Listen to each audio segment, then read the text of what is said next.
The soldier's boot hit something hard beneath the sand. In the next instant, his body exploded into 1,000 pieces. His buddy froze, mind reeling. Instinctively, he stepped forward. Click, the unmistakable sound of metal under pressure. Another landmine. Shit. His ears were still ringing from the blast, the world muffled and distant. When his hearing finally returned, he stared at what was left of his friend and screamed until his throat went raw. But this wasn't the time to grieve. He forced himself to focus. Carefully, he dropped to one knee and pulled out his combat knife, probing the sand beneath his boot. The blade scraped against metal. Definitely a mine. Scanning the area, he spotted the radio about 10 feet away. He untied his bootlaces and fashioned a makeshift grappling hook with his entrenching tool. After several failed attempts, he threw it with everything he had. The force nearly lifted his foot off the mine, but miraculously, he snagged the pack.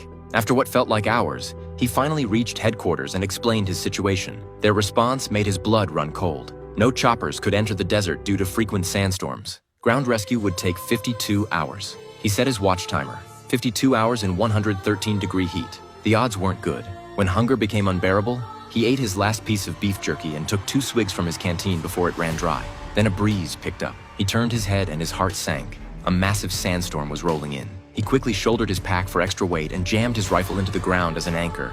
By some miracle, he survived the onslaught, gasping for air. Grateful he hadn't been blown off the mine, his friend's body had been dragged by the wind to rest at his feet. That's when he noticed the radio was gone. He spotted it 30 feet away, carried off by the storm. All hope drained from him. To make matters worse, he'd already emptied his buddy's canteen. He fired several shots into the air and shouted for help, but the desert remained empty. Hours passed. The sun blistered his face until skin peeled away in sheets. Desperate, he tried to drink his own urine, but gagged on the acrid smell. Then he saw her, a little girl approaching with strange, uneven steps, carrying a water bottle. He grabbed it and drank greedily. He tried to thank her, but she didn't understand. She pulled out a toy soldier, and he found one in his own pocket to show her. She arranged the toys on the ground and began pushing one forward. He didn't understand what she was trying to tell him. He gestured frantically toward the radio, begging for help, but she turned and ran, disappearing into the desert haze.